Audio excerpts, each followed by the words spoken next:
What is the rise after the fall? I love you. Leaders fall, leaders fail. It's unfortunate, but it is inevitable. What do we do when that happens? What do we do when that leader isn't us, and what do we do when that leader is us? My pastor, Fulton Buntain, had a great line. He said, failure is never final. Have you made it final in your life? I hope you haven't. Because there is a rise after the fall. Good morning, Life Church. Come on, good morning, Life Church. Good morning. It is so good to be here with my good friend, Sean and Sonny. Thank you. Thank you so much for allowing us to come and be here and to speak into this series. I will tell you, when Sean came to our church in Houston many years ago, one of the favorite all-time speakers at the worship center was Sean. You're blessed to have such incredible leaders, incredible pastors. Would you give it up for Pastor Sean and Sonny? Thank you. Thank you for leading this church so well. I want to ask you, first of all, in order for us to all get out of here and say we had a good time, lower your expectations for what you're expecting today. If you'll just lower your expectations, then we'll be okay. As I said in the earlier service, I'm always surprised and amazed that God would use me to be able to speak to help people find spiritual guidance, because out of this mouth has come some of the most stupid things. Does anybody else speak before you think? It's just like you see those words going out. It's like, I wish I could get those back. So I may make some mistakes today, but just a couple of months ago, Starla and I, my wife and I'll introduce her in just a second. We were doing a marriage conference down in the southern part of Houston, and this guy walked up to me and he says, "Hey, do you remember me?"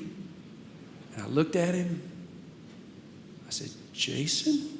It's been like 20 years since I'd seen him. He was a kid in my church back at the worship center. "Jason?" He says, "No, Jeremy." I went, "Pretty sure it's Jason." He said, "No, it's Jeremy." I said, "Why do I think it's Jason?" He said, "Because that's what you've called me all my life." Prayed for people by the wrong names. We were in a hospital once, and this lady came walking. We were in the lobby waiting with a family whose kid was having surgery. It was tense. It was heavy. Everybody was afraid. And this lady came walking in a hospital gown, walking like this. She starts to sit down next to me, and I thought, I know that look. I've got 4 kids. I know that look. And so I just thought I'd bring a little levity to the moment. And I said, "Now listen, don't you go and have that baby right here." She glared at me and said, "I had that baby 3 days ago." "Oh, yeah, want to get away?" Yeah, I turned around and my wife had already walked out and just left me there. So you're on your own with this. That's kind of the pattern. So lower your expectations today, all right? Just lower your expectations. I want to take a moment and introduce my family because you'll see this. And when we get to the part in the service, which there's going to be a fall somewhere, right? It's coming. It's part of this series. We're going to talk about the bad before we can talk about the good. But I want to show you the good before I talk about how we got there. This is my beautiful family. My wife, we've been married for 30 wonderful years, 39 years total, but 30 of them were wonderful. My son and his wife, and my first son, his wife, 3 kids on the right. My second son right there to my left, his wife and 3 girls. My oldest daughter and her husband, 3 kids on the left. My youngest daughter and her husband right there to my right. And they have a baby now. So we have 4 kids, all married, and 10 grandchildren. Let's go. 10 grandchildren. That's right. They call me Pops. But that's my family. And when you hear the story, you're going to realize what a miracle this is. This is just last year. But this is a miracle. But let me take you to the Word of God, and we're going to go to Genesis chapter 37. If you got your phones, or you can follow along, the scriptures will be on the screen. I'll just read a couple of verses here as we get into what I want to call this message today, Dream Again. Anybody ever had a dream that just gone, destroyed, crumbled? You feel like there's no hope, no chance, just you had a dream, but it just slipped through your grasp. I want to challenge you to dream again. I want to challenge you to pick it up one more time, to not give up on whatever that dream was, to dream again. And we're going to go to a guy that was known as a dreamer in Genesis 37, verse number 5. It says, Joseph had a dream. And when he told it to his brothers, they hated him all the more. Has anybody ever shared a dream with somebody, something you wanted to do, aspirations, vision, some plan that you had to change the world, and people just hated you because of it?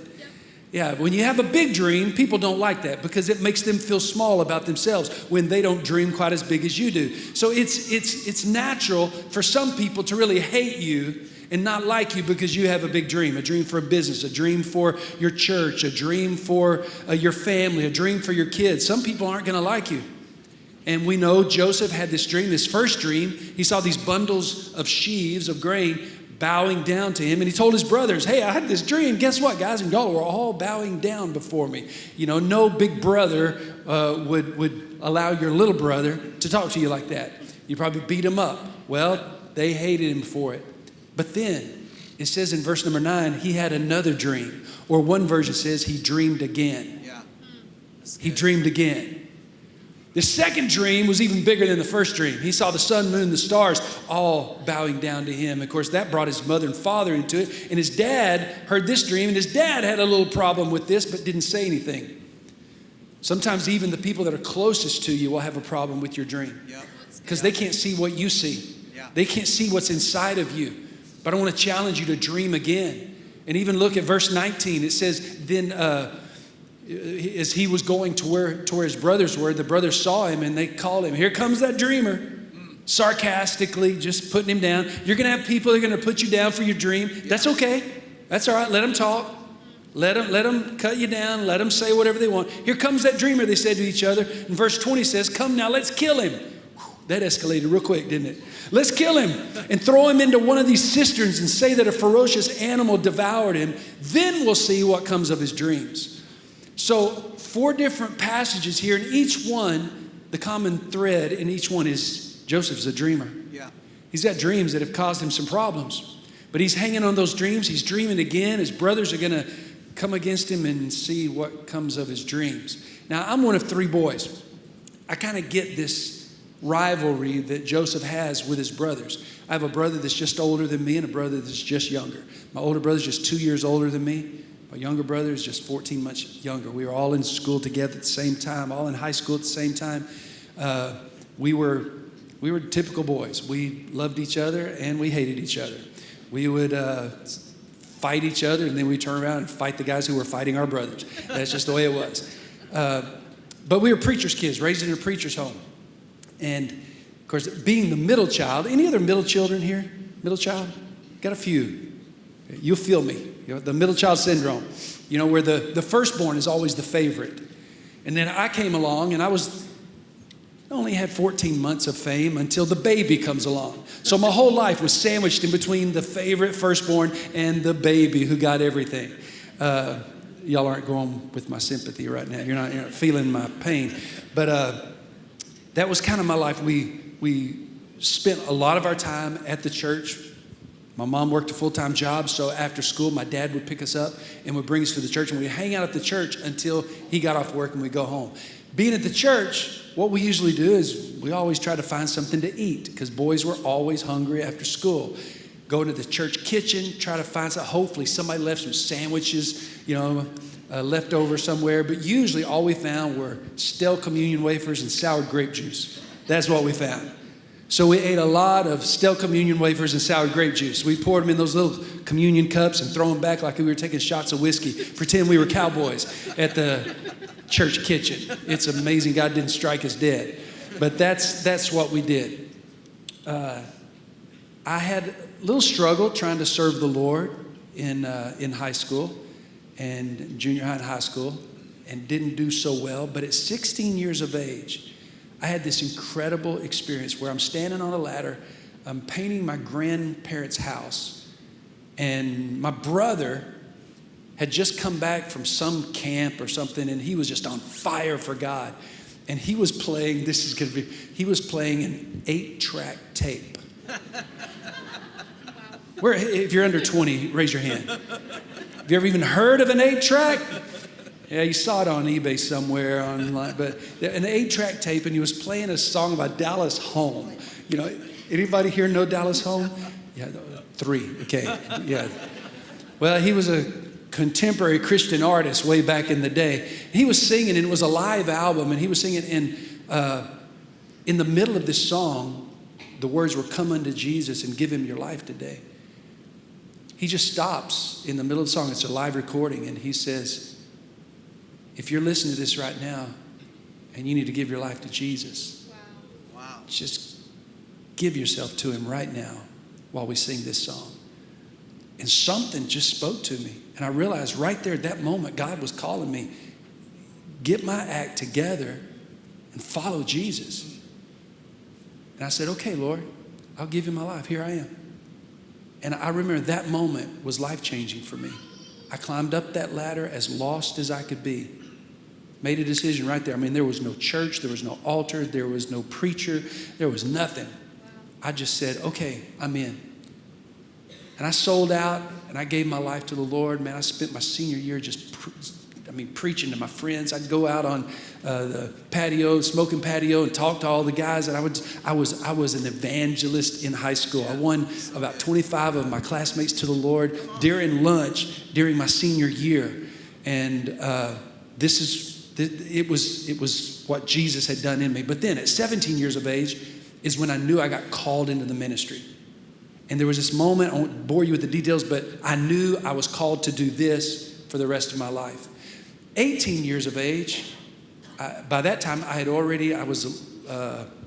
got out of high school a little bit early, so I'd already started college when I was 18 years old. And I was in Bible school. At 18 years of age, I had a dream. And I had a dream of pastoring a church of 2,000 people, multicultural congregation in a metropolitan city. Now, I'd grown up in a little town of about 15,000 people in a church of 200 white people my whole life. That's it. It's all I'd ever seen. It's all I'd ever known. So to have this dream, I don't even know where it came from. I'd never been in a church bigger than, 300 or 400 people. So I don't know where it came from other than God. So I had this dream. So I'm at Bible school, I'm studying, preparing, have this dream. At 19 years of age, which is the youngest you could apply for credentials with the Assemblies of God, I said, I'm in, I'm going, I'm applying. I want my credentials to preach that gospel. So I go before this credential committee, and I walk in, and there's like 6 guys there, and they're all, it looks like they're doing their best to try to intimidate you. And they won't smile at you and just stare at you. And they ask me this question, son, how do you know you're called into the ministry? And I start struggling because I didn't really know how to articulate that, because there was no audible voice, there was no writing on the wall, there was nothing in the sky that said you're called into the ministry. And I was really struggling. And in fact, I was thinking, man, I can't even answer this first question. What am I doing here? And I was struggling. There was a guy there on that committee that saw me struggling, and he said, let me ask you another question, Kendall. What do you feel like you're called to do? I said, oh, that's easy. I'm called to pastor a church of 2,000 people in a metropolitan city, multicultural congregation. Well, I kind of expected a little bit of support. I expected somebody to high-five me, chest bump, way to go, you can do it, go for it. But no, there was nothing. There was doubt and unbelief in that room. Nobody appreciated my dream. And one man could see my discouragement. And he reached across the table and he grabbed me by the arm and he said, go for it, Kendall. You can do it. I believe in you. You can do it. I don't remember any of those other men that were in that room today except that one man who said, I believe in you. You can do it. Go for it. You can do it. So we planted in 1989, we planted the worship center, the church that Pastor Sean spoke at and spoke about. And God blessed that church. God blessed what we were doing. We built the first Assembly of God 2,000 seat auditorium in Houston. It reminds me a lot of Life Church. I mean, it was happening. We had multiple campuses, multiple churches that we had started out of that, driving back and forth across town from the north to the south. God had blessed it. In fact, I even brought that man Dr. Paul Savelle, who reached across the table and said, I believe in you, you can do it. I brought him at the dedication of our new sanctuary. And I gave him this plaque that said, because of you, the dream came true. So good. God was all in this. God was faithful, and I was not. I had allowed the success of what God was doing in our life and in our ministry and in our family to go to this head. And I began to think that everything that was happening was because of me. I became very arrogant, very selfish, very prideful. On the outside, I still tried to pretend, be this humble guy, but on the inside, I was filled with pride. And even in spite of everything that God was doing, I was growing a little more distant. Starla and I, we're so completely different. I mean, I'm a black coffee guy. She's an almond milk cappuccino with cinnamon and honey, and that's just her. We're just different.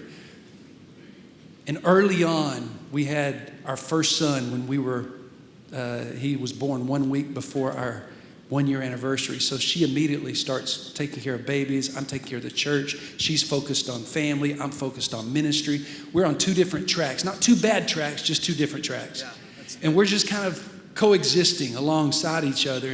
And I, honestly, to my fault, I am more interested in success in the ministry than I am success in my marriage. And so we're just coexisting, doing life. I mean, it's not horrible, but it's not right. But the more success we got, the more prideful I got, the angrier I got, the more short-tempered I got, the more frustrated I got. I mean, I got ticked off at all kinds of stuff. If mics didn't work and lights didn't work and, things weren't perfect, I was a punk. I was a punk. Wow. And I fell. And I fell hard. I broke the vows that I made to my wife. I broke the vows that I made to my kids, my church, my God. And I was unfaithful to my wife. This was 18 years ago, and it's still the most painful thing to ever talk about. I hate it. I regret it. But I stood in front of my church. I resigned my church. I admitted my sin. And I committed to get my heart right with God, to try to win the heart of my wife back, try to win the heart of my children back. And if God saw fit to allow me to do ministry again, then maybe he would. We started down this 2-year pastoral restoration program that, because we're exceptional people, we completed in 5 years, just so you know. For 5 years, Starla wouldn't wear a ring. For 5 years, she wouldn't say, I love you back. For 5 years, she wouldn't commit to stay in this marriage, but every day that she was still there when I woke up in the morning was a win. We hurt. We were broken. But somewhere along the way, we started to dream again. We got to a point to where things weren't so dark and things weren't so horrible. In fact, I'll tell you, it got so bad that when when it was found out that I was having an affair, I was so ashamed, I was so defeated, I wanted to take my life. Because I thought my wife didn't deserve to have to forgive me. Wow. And so still, in a twisted way, I was still selfish and self-centered.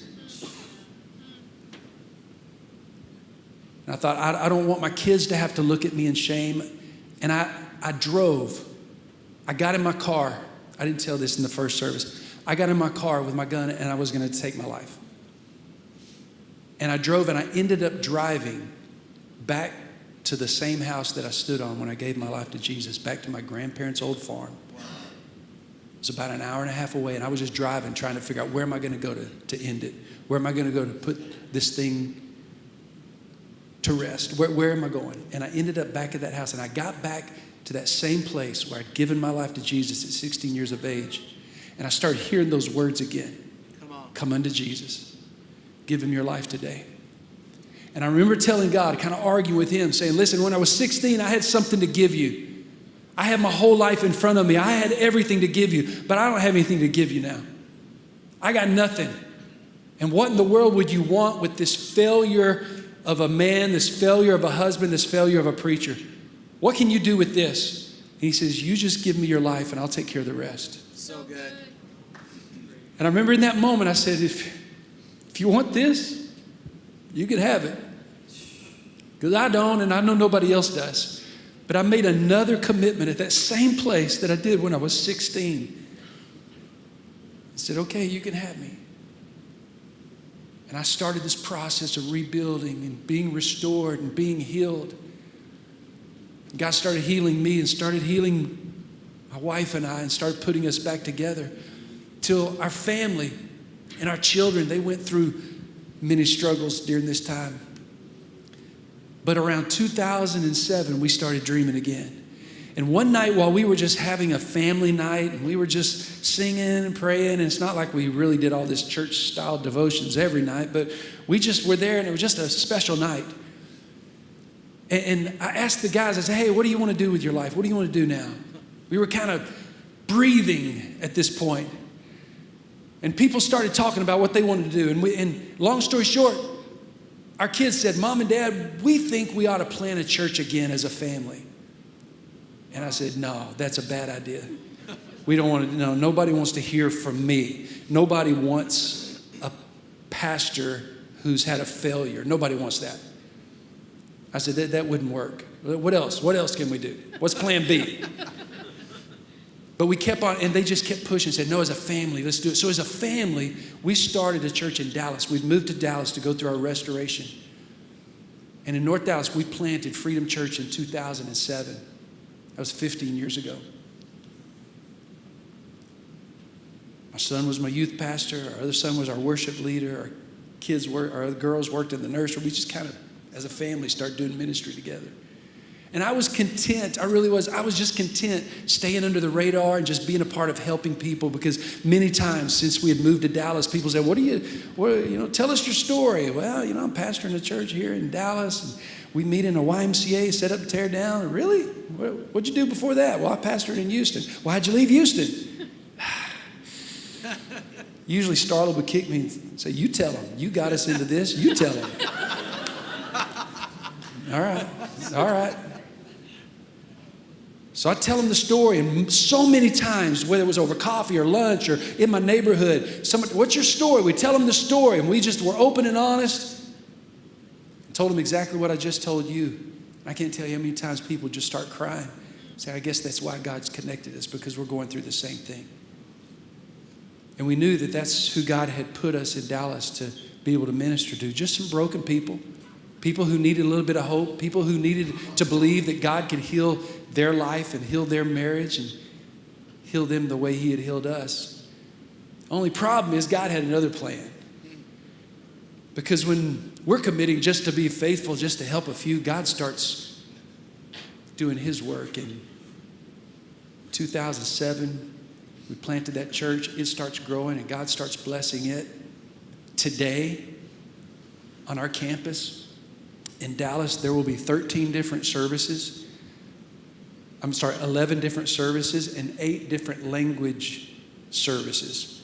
There will be 3 English services, 2 Spanish, 1 Brazilian, 1 Korean, 1 Bulgarian, 1 Guatemalan, 1 Romani, 1 Jewish Messianic, all on this campus. Over 2,500 people will be there today, worshiping together. A multicultural congregation in a metropolitan city of over 2,000 people. And listen, the only reason I even share any of those numbers is not to brag on me, but to brag on God. It's only God that it happened. It's only God that has done it. It has to be God. I told Sonny and I told Sean that many times when people come to the church, say, hey, we want to be a part of your church. I'll give them our book and that tells our story. I said, you better read this first before you decide to join this, because you don't know what you're getting into. And so many people come back and say, this is the kind of church I want to be a part of. My next door neighbor, when I first met him, I told him my story. He said, what are you doing in Dallas? I told him my story, and I thought this will be the last conversation I ever have with him. And he said, where are you meeting? After I told him what I'd done, told him our brokenness, and God healed us. And he says, where were you meeting? I said, we're meeting in a YMCA down here in the gym. He said, that's the kind of church I want to be a part of. He's been with me for 12 years. So good. He's probably my third largest giver in the church. And I only say that to say that when I'm open and I am transparent and I'm just obedient, that God brings people that he wants to be a part of the ministry that he's called us to do. And if I'm not open and I'm not obedient and I'm not transparent, I'll miss those opportunities. That's right. So we just decided in the very beginning, in fact, last Easter, biggest day of the year, we had like 6,000 people last Easter. I told this story that I just told you today on Easter Sunday. Just so everybody knows, I'm messed up. Yeah. I'm still not perfect. I'm faithful to my wife, but I'm still not perfect. But God uses imperfect people. Yep. He takes people who have limps. He takes people who has brokenness. He takes people who have messed up. And if they will surrender themselves and humble themselves before God, God can take them and use them to do greater things they could ever imagine. That's what our story is all about. Let me just give you 4 quick takeaways as I wrap this up. Number 1, here's the first takeaway. There's a dream inside of you. Do you realize there's a dream inside of you? What does that mean? There's a purpose inside of you. There's a reason you're on this earth. There's a reason God has placed you here. You're not here just to take up space. You're not here just to put in your years at work and retire and just, sit in the sunset for the rest of your. No, you have breath in your lungs. That means God has something for you to do. Yep. There's a dream that's inside of you. When you discover your dream, you'll discover your destiny. But the second takeaway is this, is that you've got to pay attention to the positive voices that are in your life. Because just like Joseph, whenever he shared his dream, the negative voices came out. The haters came out. Yep. When I shared my dream, the haters came out.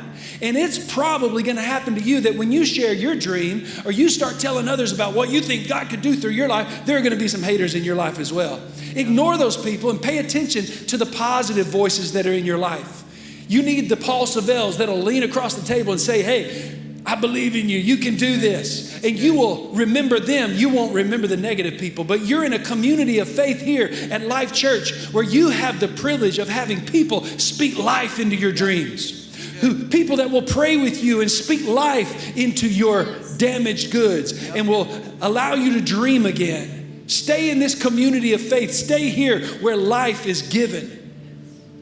But then the third thing you need to know is that there will be storms.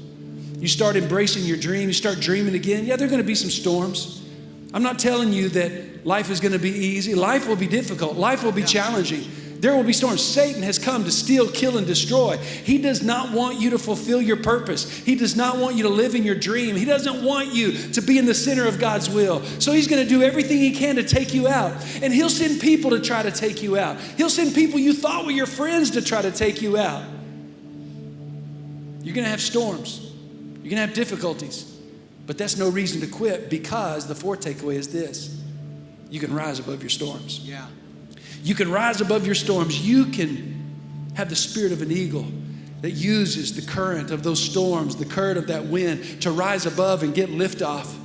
You got to realize that there is a spirit of an eagle inside each and every one of us. Yes. Yes, storms will come, challenges will come, haters will come, but you can rise above that and use that force to be able to get liftoff. In the darkest night of my life, the darkest moment of my life, when I didn't know if I wanted to live or not, when I didn't know that there was a hope and a future, I'm sitting on the back porch of my home. It's dark, the sun hasn't even come up yet. I'm drinking coffee and just kind of crying to the Lord. I was having a little pity party. It wasn't an awesome, powerful prayer meeting. It was a pity party. I felt so sorry for myself. I was so alone. Truth is, the only person that would talk to in my home at that time was our dog. Thank God for dogs. They love you even though you've messed up. They'll still come up. So I had a dog as a friend. That's about it. I'm sitting there on the back porch just wondering if this was going to be my life. Is this it? Is this the best it's going to get? Has my screw up set this in motion that this is the rest of my life? Lord, is it ever going to get better? I mean, is the sun going to ever rise? Is it going to be dark like this? And I felt the Lord speak to me, not in an audible voice, but I just felt him speak into my heart. He said, the sun will rise over this dark night in your life. Yeah. And I remember sitting there, just kind of contemplating that, thinking on that. The sun will rise over this dark night in your life. And while I sat there, the sun began to rise. I said, okay. The sun has never failed to rise. Not a day that I've lived on this earth. The sun has come up every single day. And I felt God saying, hey, the sun's going to come up over this dark night in your life too. So every day since that day, 18 years ago, every time the sun comes up, I'm reminded that the sun has risen over this dark night of my life. It may suck right now. It may not be perfect right now. Things may not be the way you want them to be right now. Your marriage may not be perfect. Your kids may not be perfect. Your job may not be perfect. Your health may not be perfect. But I'm telling you here today, the sun will rise over this dark night in your life. It's not always going to be like that. You may be knocked down, but if you'll get up just one more time, then you are knocked down, you will see the sun rise and you'll see the day get a whole lot better. Can somebody say amen? Amen. God's going to do something in your life. He'll do something for you. You just got to trust him. Bow your heads with me just for a moment. All across this room, there are people that have dreams. Maybe you don't even know what it is yet, but God does. For some of you, he's trying to deposit a dream in your life. For others, he's trying to resurrect a dream. And we're coming up on Easter where the power of resurrection is real. And he's wanting to resurrect a dream in your life that maybe you felt like was completely abandoned or you've been completely disqualified because of choices that you've made. And God's saying, I want you to dream again. Dream again. Dream again. There's a dream inside of you that he wants you to possess because it's the key to your destiny. Will you begin to dream again? So I'm not sure. What if I fall again? Then you get up one more time. Father, I thank you for my brothers and sisters here at Life Church, knowing that you have placed a unique dream in each of their lives. And we know that for that dream to become a reality, we have to be in right relationship with you. We've got to be connected to you. So I pray that not one person will walk out of this room today without making you the Lord of their life, without making sure that the dream can live, because the dream giver, the life giver, is alive inside of each one of us. I pray that you would heal broken hearts. You would restore the dreams that have been broken, and that you would allow each one here today to realize that there's a unique dream inside of them that you desire to fulfill. I speak life into that dream today in Jesus' name. Amen.